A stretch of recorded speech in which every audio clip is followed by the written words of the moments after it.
Shalom RBK, shalom juga buat semua penonton, buat ibadah online kesempatan kali ini.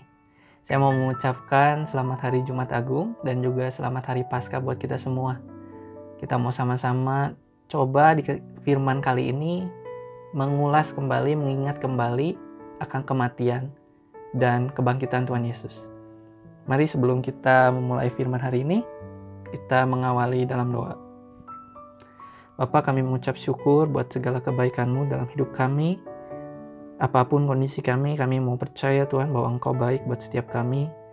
Dan biarlah kalau kesempatan hari ini kami boleh menundukkan hati mendengarkan firman-Mu. Biarlah Tuhan setiap firman yang ditabur ini boleh tertanam dalam hati kami.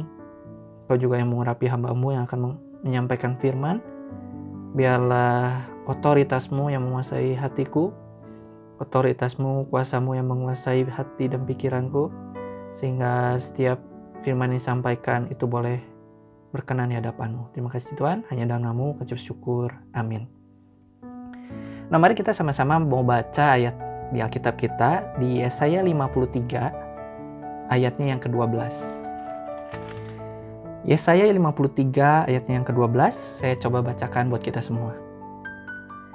Sebab itu, Aku akan membagikan kepadanya orang-orang besar sebagai rampasan, dan ia akan memperoleh orang-orang kuat sebagai jerahan, yaitu sebagai ganti karena ia telah menyerahkan nyawanya ke dalam maut, dan karena ia terhitung di antara pemberontak-pemberontak, sekalipun ia menanggung dosa banyak orang dan berdoa untuk pemberontak-pemberontak. Amin. Nah, tentu semua teman-teman di sini sudah pernah nonton tentang film Harry Potter. Saya punya maskotnya di sini. Nah, satu cerita yang menarik dari Harry Potter adalah ia punya suatu misi untuk mengalahkan suatu sosok yang begitu jahat yang namanya Voldemort.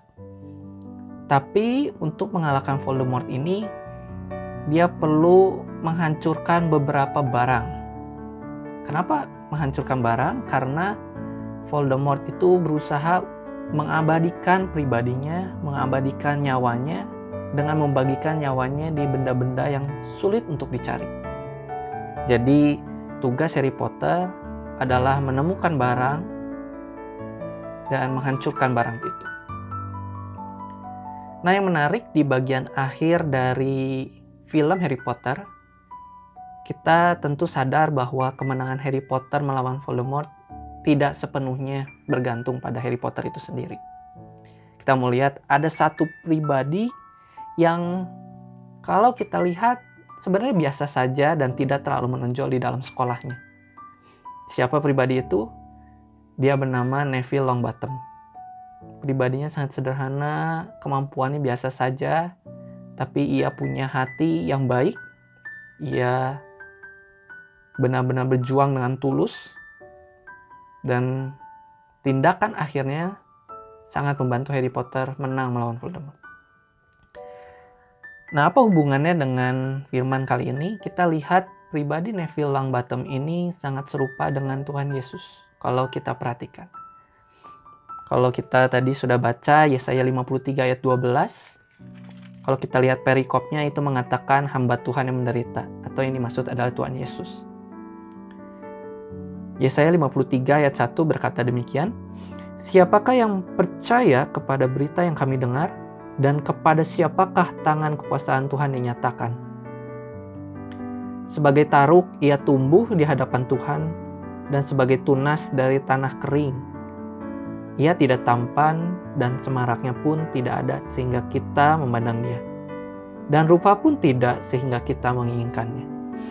Nah, kalau kita lihat di dua ayat pertama ini, atau mungkin di bagian akhir juga dengan pada Yesaya 52, kita melihat Yesus sebenarnya dalam pelayanannya, Injil yang dia beritakan tidak terlalu diterima atau bahkan tidak diterima khususnya oleh mayoritas orang Yahudi. Padahal orang Yahudi sebenarnya adalah orang-orang yang berpotensi menerima Injil dengan baik karena mereka punya pengetahuan lebih. Sayangnya di sini Injil Tuhan Yesus tidak tidak terlalu diterima. Kemudian kita lihat di ayat 2, kehidupan Yesus sebenarnya biasa saja. Ketika dia lahir, tidak ada tanda-tanda kemegahan, tidak ada fenomena-fenomena aneh yang luar biasa yang menandakan kalau Tuhan Yesus datang.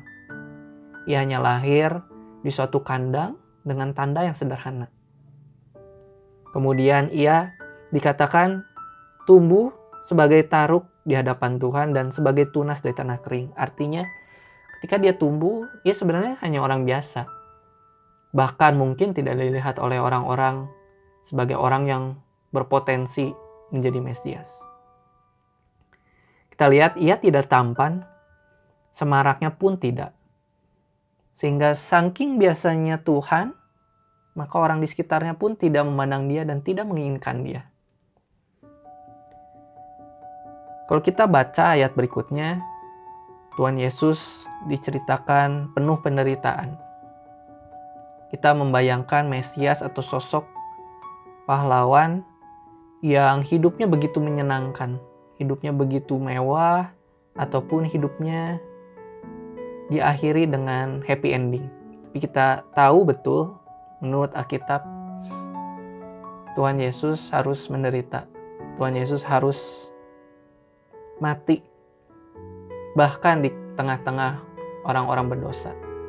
Dan matinya pun dengan penuh ketidakhormatan. Ia harus mati dengan hukuman yang paling berat, paling buruk di kota saat itu. Lalu kita lihat betapa menyedihkannya hidup Yesus. Bahkan kalau kita bandingkan dengan Neville Longbottom, kehidupan Yesus bahkan lebih menyakitkan dan lebih menyedihkan daripada apa yang kita bayangkan. Nah, kalau kita coba teliti lebih jauh, sebenarnya mungkin kita bisa berpikir bahwa mungkin saja Yesus melakukan ini hanya sekedar tanggung jawab.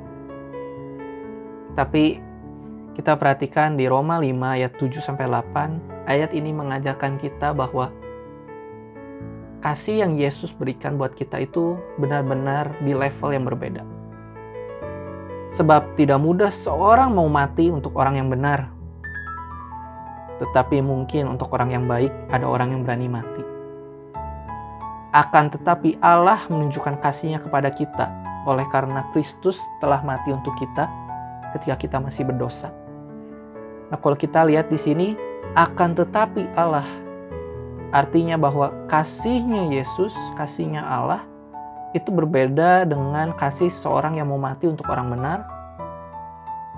Berbeda dengan kasih seorang yang mau mati untuk orang yang baik. Ia atau Yesus mati untuk kita orang berdosa. Bahkan untuk orang yang membenci Yesus. Kita lihat di sini kasih yang Yesus berikan pada kita benar-benar di level yang berbeda. Nah, pertanyaannya sekarang bagaimana dengan kita?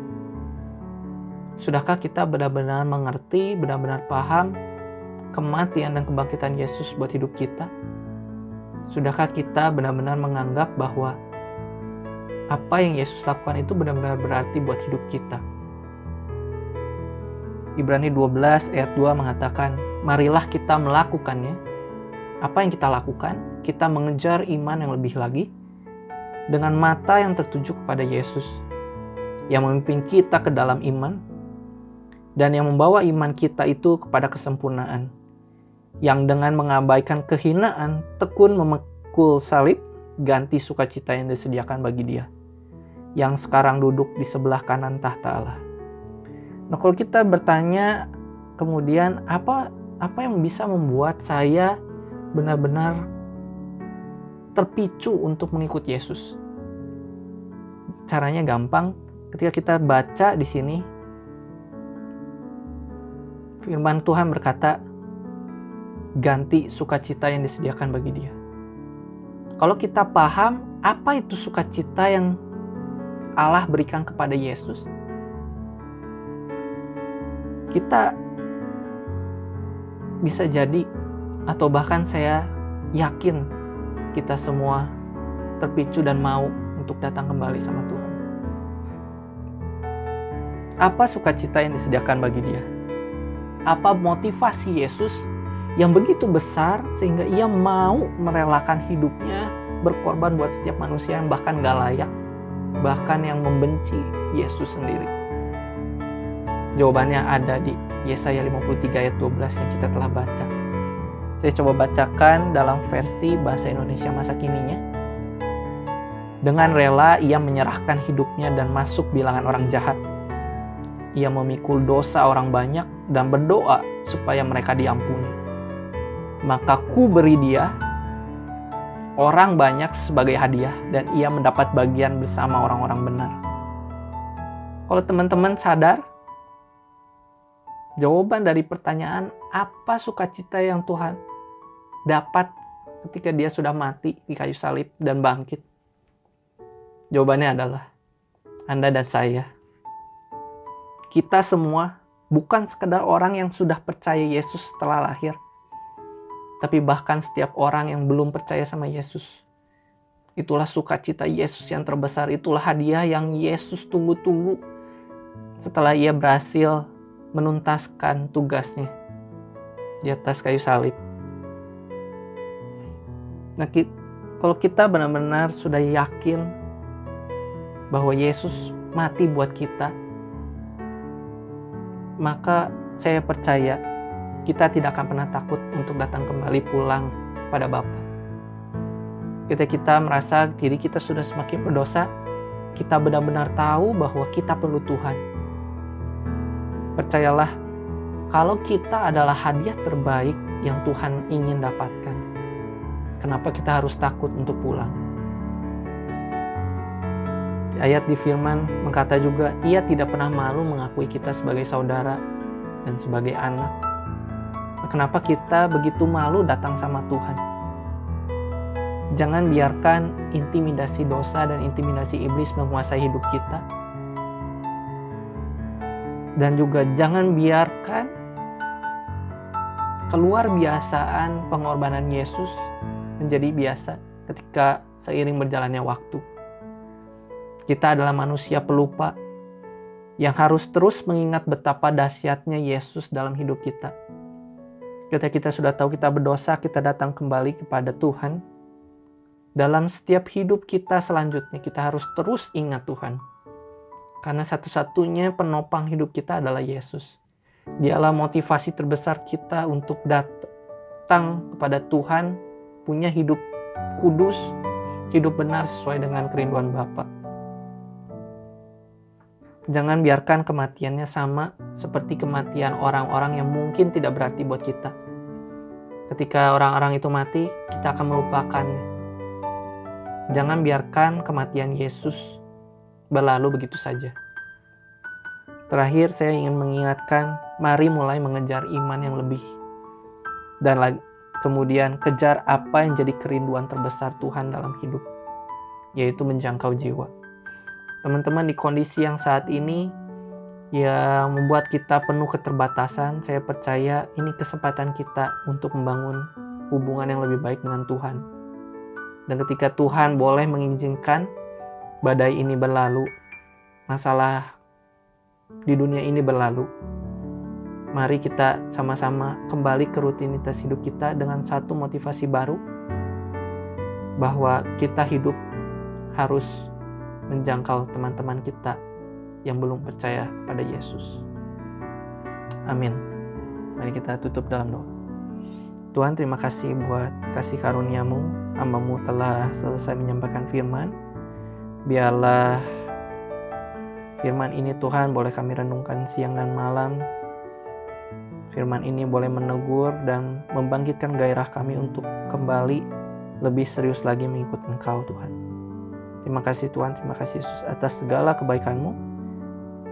Biarlah Tuhan Engkau yang terus berbicara dan terus mengurapi setiap kami dalam apa yang kami kerjakan. Amin. Tuhan memberkati.